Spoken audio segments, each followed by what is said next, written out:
Well, as you can see, we have a brass piece there. It's 8 millimeter again.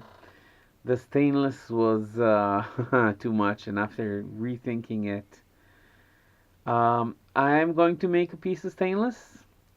I'm going to use the same piece of stainless to do that, but I'm not going to count on it because I'm not sure I'll be able to cut with a hacksaw in parallel with the groove we already did for the screws to grab onto. So I'm making this piece out of brass, and we'll see. Well, we're halfway through milling the slot here at a really, really low pace. We actually got to the mark with the stainless bit because this little electric motor got really hot, so that's not good for it. So I had to stop. Let me show you what we got. We got a very small U-shaped bit. So actually this high-speed steel blank goes into that. Okay, we've got them connected, nicely sitting together. And we have this sitting over here, and all we need to do is lock it. And I'm not even applying too much pressure. And this is rigid. This is tightly locked in place. So all in all, I think we have a tool. Let me straighten that thing. We'll have to unlock, get it nicely set up. Lock again. Now, do remember I'm not putting this on the rail while applying pressure and cutting. This is sitting on the rail against the chuck and doing the thing it needs to do. So the force that is applied on the tool is directly on the high-speed steel blank. So this is really simple. This is not damaging this tool in any way. And this allows me to part my wood blanks or my work. So we got a parting tool as part of the set. Still, I want to continue with this one, so let's get on with it.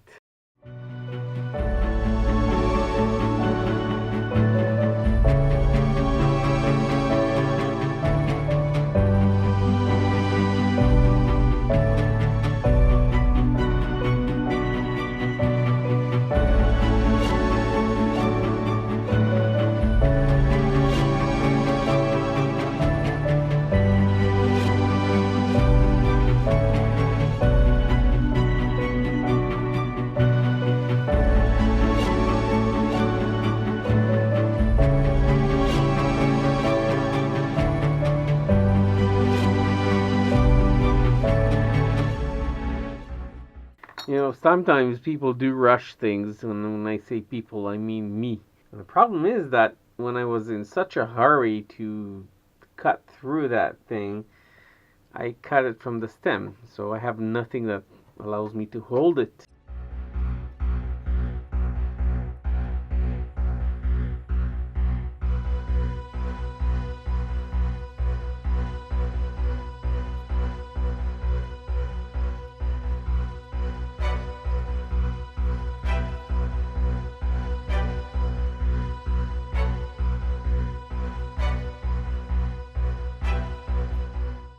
There's a zigzag pattern here I just designed, into it, because, and the real reason I wanted it, because it forms sort of a lip the steel can rest upon, and we can actually use, and it sits flush and nicely, and I'm really happy with that. Now I can apply some pressure and you can see the edges move. Well guys, we have a set of tools. We have the triangular bit, which we had before. We have the round one, the square one, and we have the diamond. But we have made, as you've seen, this. I didn't show you the making of this. Basically what I did was to take a hacksaw and then use some files, needle files, to cut the groove and match it perfectly. And it's really tight. You really can't, it won't fall off. You really have to pull it apart. So this is really a nice tight fit. That's one thing. The second thing is that I've milled, as you can see, the brass bit. Now if I could, I'd mill the stainless, but the stainless I don't know if you could see it in the video, but the stainless, when I tried to do that with the stainless, I could see the bit flex, literally, and I'll exaggerate, but from straight it went like at least 5 degrees, and you could see the bend, and it's turning. So I'd like to thank you all for watching.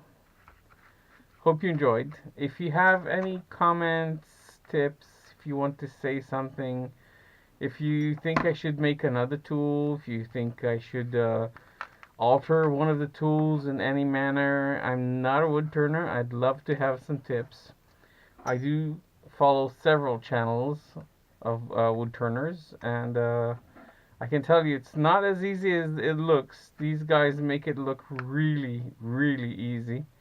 It is not the case. But all in all, it's been fun. I really enjoyed it. So I'm quite pleased with this set. I hope it'll work nicely. I will make a mount for it, so it'll sit on the lathe on a sturdier area with elevation and so on, whatever required. So it's going to be fun. We're going to turn a lot of wood and a lot of castings. As you can see, we got quite a few. Alright, so let the fun begin. Thank you for watching. Hope you enjoyed. Oh, and much like the other one, I did mill the final bottom. So once this is locked, like so, and I'll just release it, it cannot fall off. I just said it cannot fall off. Come on. Ever so slightly. It cannot come off. This time it cannot come off. Alright? So if you're using this tool and you want to replace the blade for some reason, if you have a sort of positive rake blade, negative rake blade, just a flat blade, whatever you want to do with it, that's fine. All you have to do is just slightly unlock it, and instead of falling out like that, what will happen is that the ridge that we have left there will keep it in there.